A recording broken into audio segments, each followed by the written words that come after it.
दोस्तों, एक बहुत ही सुंदर कहानी है, बहुत ही अच्छी कहानी है जो आपके जीवन में बहुत कुछ सीख दे के जाती है। हफीज अफ्रीका का एक किसान था। वह अपनी जिंदगी से खुश और संतुष्ट था। हफीज खुश इसलिए था कि वह संतुष्ट था। वह संतुष्ट इसलिए था क्योंकि वह खुश था। एक दिन एक अक्लमंद आदमी उसके पास आया। उसने हफीज को हीरो के महत्व और उनसे जुड़ी ताकत के बारे में बताया।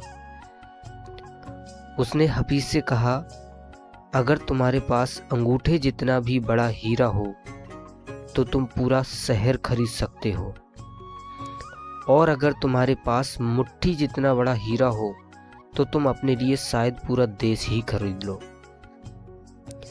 वह अक्लमंद आदमी इतना कहकर चला गया। उस रात हफीज सो नहीं सका। वह असंतुष्ट हो चुका था, इसलिए उसकी खुशी भी खत्म हो चुकी थी। दूसरे दिन सुबह होते ही हफीज ने अपने खेतों को बेचने और अपने परिवार की देखभाल का इंतजाम किया और हीरे खोजने के लिए रवाना हो गया। वह हीरो की खोज में पूरे अफ्रीका में भटकता रहा, पर उन्हें पा नहीं सका। उसने उन्हें यूरोप में भी ढूंढा, पर वे उसे वहां भी नहीं मिले। स्पेन पहुंचते पहुंचते वह मानसिक, शारीरिक और आर्थिक स्तर पर पूरी तरह टूट चुका था। वह इतना मायूस हो चुका था कि उसने बार्सिलोना नदी में कूदकर खुदकुशी कर ली। इधर जिस आदमी ने हफीज के खेत खरीदे थे, वह एक दिन उन खेतों से होकर बहने वाले नाले में अपने ऊँटों को पानी पिला रहा था। तभी सुबह के वक्त उग रहे सूरज की किरणें नाले की दूसरी ओर पड़े, एक पत्थर पर पड़ी, और वह इंद्रधनुष की तरह जगमगा उठा। ये सोचकर कि वह पत्थर उसकी बैठक में अच्छा दिखेगा, उसने उसे उठाकर अपनी बैठक में सजा दिया। उसी दिन दोपहर में हफीज को हीरो के बारे में बताने वाला आदमी खेतों के इस नए मालिक के पास आया। उसने उस जगमगाते हुए पत्थर को देखकर पूछा, क्या हफीज लौट आया? नए मालिक ने जवाब दिया, नहीं। लेकिन आपने ये सवाल क्यों पूछा? अक्लमंद आदमी ने जवाब दिया, क्योंकि ये हीरा है, मैं उन्हें देखते ही पहचान जाता हूँ। नए मालिक ने कहा, नहीं, ये तो महज एक पत्थर है, मैंने इसे नाले के पास से उठाया है। आइए मैं आपको दिखाता हूँ, वहाँ पर ऐसे बहुत सारे पत्थर पड़े हुए हैं।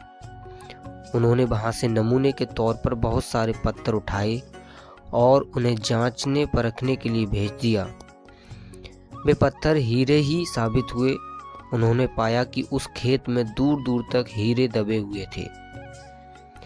दोस्तों, इस कहानी से हमें ये सीख मिलती है कि जब हमारा नज़रिया सही होता है तो हमें महसूस होता है कि हम हीरों से भरी हुई जमीन पर चल रहे हैं। मौके हमेशा हमारे पांव तले दबे होते हैं। हमें उनकी तलाश में कहीं जाने की जरूरत नहीं है, हमें केवल उनको पहचान लेना है। दूसरे के खेत की घास हमेशा हरी लगती है और हम दूसरे के पास मौजूद चीज़ों को देखकर ललचाते रहते हैं। इसी तरह दूसरे हमारे पास मौजूद चीज़ों को देखकर ललचाते हैं। हमसे अपनी जगह की अदला बदली करने का मौका हासिल करके उन्हें खुशी होगी। जिन्हें मौके की पहचान नहीं होती है, उन्हें मौके का खटखटाना शोर लगता है।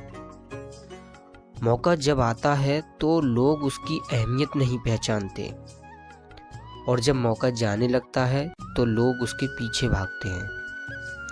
दोस्तों, कोई भी मौका दोबारा नहीं खटखटाता। दूसरा मौका पहले वाले मौके से बेहतर भी हो सकता है और बदतर भी हो सकता है, पर वह ठीक पहले वाले मौके जैसा नहीं हो सकता।